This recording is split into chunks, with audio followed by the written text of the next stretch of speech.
السلام علیکم ورحمۃ اللہ وبرکاتہ۔ آج آپ کے ساتھ ایک نئی تختی کے ساتھ حاضر ہیں۔ تختی حرکات زیر زبر پیش کی تختی ہے یہ۔ ایز اے مسلم ہم سب یہ سمجھتے ہیں زیر زبر پیش ایسی حرکات ہیں جن کو ہم کما حقہ ادا کر رہے ہیں، لیکن یہ ویڈیو دیکھنے کے بعد آپ کو معلوم ہوگا کہ ہم زیر زبر پیش کو بھی اچھے طریقے سے ادا نہیں کر رہے، اس میں بھی بہت سی کمیاں ہیں جن کو دور کرنا ہمارا فرض بنتا ہے۔ تو آئیے سبق کی طرف بڑھتے ہیں۔ بسم اللہ الرحمن الرحیم۔ لیسن نمبر 4 تختی حرکات۔ حرکات ثلاثہ حرکت کہتے ہیں، زبر ہو جائے، زیر ہو، پیش ہو، اس کو حرکت کہا جائے گا، لیکن جب زیر زبر پیش آ جائیں گی تو وہ حرکات ہو جائیں گی۔ حرکات ثلاثہ یعنی 3 حرکات غیر مدہ، جن کو مد کے بغیر ادا کیا جائے گا، ان کو کھینچا نہیں جائے گا، یہ مد کے بغیر ادا ہوں گی۔ اس تختی میں بہت سی چیزیں سمجھنے والی ہیں، اگر آپ کا فوکس بنا رہا، آپ دھیان سے دیکھیں گے تو انشاءاللہ یہ غلطیاں آئندہ سے ہم نہیں دہرائیں گے۔ سب سے پہلے اس تختی میں جو فرسٹ پہ آپ کو نظر آ رہا ہے وہ الف نہیں ہے، وہ حمزہ ہے۔ حمزہ ہے کیونکہ حمزہ کے اوپر زیر زبر پیش اگر کوئی حرکت آ جائے، الف کے اوپر کوئی بھی حرکت ہو، زیر زبر پیش ہو، جزم ہو، تو وہ الف نہیں حمزہ ہوتا ہے۔ یہاں پر یہ حمزہ ہے۔ حمزہ اگر میم کے آگے سادہ الف لگا دیا جائے، ما شاء اللہ جیسے ہوتا ہے ما، تو وہ الف ہے ما، اور اگر ما لکھ کے الف کے اوپر چھوٹا سا جزم ڈال دیا جائے تو وہ حمزہ ہوگا، اور وہ سختی کے ساتھ اور جھٹکے کے ساتھ ادا ہوگا، جیسے ما۔ الف اور حمزہ میں پہچان دیکھ لیجئے، بہت ہی شارٹ ٹائم میں آپ کو بتایا جا رہا ہے۔ الف جو ہوگا ما، میم کے آگے سادہ الف لگا کر ما ہو جائے گا، اور اگر حمزہ ہوگا تو اسی الف کے اوپر کوئی بھی حرکت ڈال دی جائے یا جزم ڈال دی جائے تو ما ہو جائے گا، ما کول، اور وہ جھٹکے کے ساتھ ادا ہوگا۔ سب سے پہلی بات حمزہ اور الف اور حمزہ میں فرق کرنے کی ہے۔ دوسری بات جو ہے، زیر زبر پیش کو کھینچ کے ادا نہیں کیا جائے گا، جیسے با زبر با، با، ٹھیک ہے، اس کو با نہیں پڑھا جائے گا، جھٹکے کے ساتھ ادا نہیں کریں گے، با تا سا، اس طرح نہیں ہوگا، لیکن اس کو کھینچنا بالکل بھی نہیں ہے۔ با زبر با، تا زبر تا، با زیر بی، بی ہوگا، بی نہیں ہوگا، جیسے نعبد و ایاک، ٹھیک ہے، ایاک نعبد، دال کو کھینچنا نہیں ہے، ایاک نعبد، دو، کیونکہ دال کے اوپر پیش ہے، کوئی بھی حرکت آ جائے زیر زبر پیش اس کو کھینچ کے ادا نہیں کریں گے۔ یہ کھڑی زبر، کھڑی زیر، کھڑی پیش کی ضدیں ہیں، ٹھیک ہے، یعنی جہاں پر زبر ہوگی وہاں پر کھڑی زبر کی طرح کھینچ کے ادا نہیں کیا جائے گا۔ اب ان کو ادا کیسے کرنا ہے؟ زبر کو ادا کرتے ہوئے منہ سیدھا کھولنے سے زبر ادا ہوگی، زبر منہ کے سیدھا کھولنے سے ادا ہوگی، زیر منہ کے جھکاؤ سے، ہونٹوں کے جھکاؤ سے ادا ہوگی، زیر ادا کرتے ہوئے ہونٹوں میں جھکاؤ آئے گا، اور پیش ادا کرتے ہوئے ہونٹ گول ہوں گے۔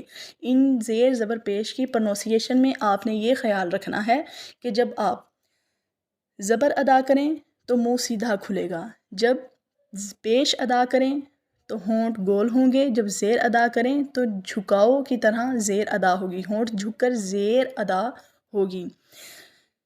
پانچویں بات آپ یہ سمجھ لیں کہ حرکات، ان حرکات کو بتایا گیا ہے کہ لمبا کر کے ادا نہیں کریں گے، لیکن اب جو ہے یہ پتہ کرنا ہے ہمیں کہ ان حرکات کو لمبا کب کیا جائے گا، ان کو کب لمبا کر کے ادا کیا جائے گا۔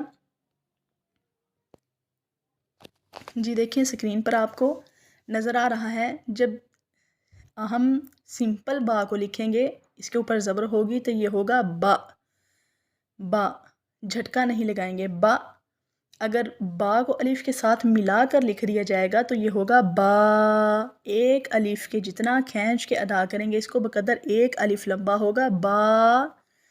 اگر با کے اوپر پیش ہوگی تو یہ ادا ہوگا بو، ٹھیک ہے، بو، لیکن اگر ایسے ہی با کو واو ساکن کے ساتھ ملا دیا جائے گا تو یہ بھی ایک الف کے بقدر لمبا ہو جائے گا، بو۔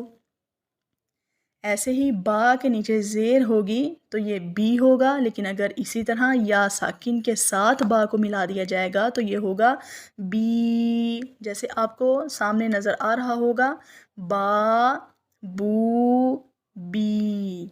حرکات ہیں، ان کو لمبا نہیں کرنا، لیکن اگر یہ تین جو ہیں الف، واو، یا، الف، واو، یا، یہ حروف مدہ ہیں۔ اگر یہ زیر زبر پیش کے ساتھ آ جاتے ہیں، زبر کے ساتھ الف آ جائے، پیش کے ساتھ واو ساکن آ جائے، یا کے با زیر کے ساتھ یا ساکن آ جائے، تو ان کو بقدر ایک الف کے کھینچ کر ادا کیا جائے گا، با، بو، بی۔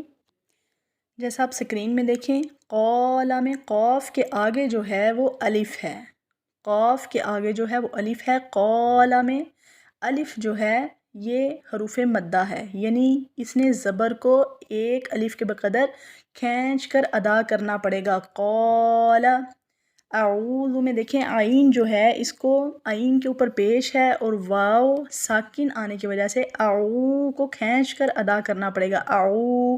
اگر واو ساکن نہیں ہوتا او، اعو، اعوذ، اعوذ، ٹھیک ہے، لیکن یہاں پر واو ساکن ہونے کی وجہ سے اعوذ، اعوذ، واو ساکن کو حروف مدہ ہے یہاں پر۔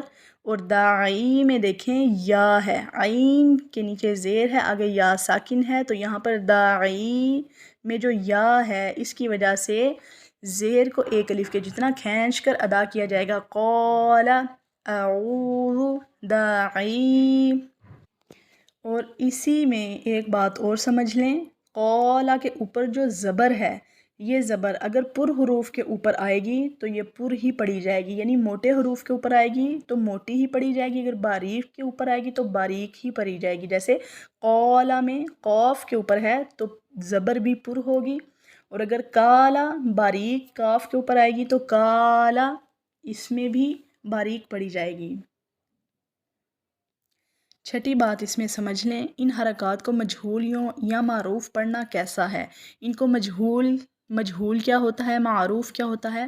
مجہول ہوتا ہے زیر کو ہمارے کے وزن پر پڑھنا، مجہول ہوتا ہے ہمارے، ری کو رے پڑھنا، ری، ہماری، ہمارے، سویرے کے وزن پر ان حرکات کو اگر ادا کیا جائے گا تو یہ مجہول ہوں گے۔ معروف ادا کرنے کے لیے جیسے دین ہوتا ہے، عالمین ہوتا ہے، دین ہوتا ہے، اسی طرح زیر کو ادا کرنا چاہیے، معروف ادا کرنا چاہیے، مجہول سے بچنا چاہیے۔ سب سے آخری بات اس میں سمجھ لیں، اس تختی کو ادا کرتے ہوئے بازربی، بازربی، بازربا، بازربی، زر سے بچنا چاہیے، با زبر با، با زیر بی، با پیش بو، با بی بو، جھٹکے سے بچنا چاہیے، با بی بو، جھٹکے سے بچنا ہے، با بی بو، لیکن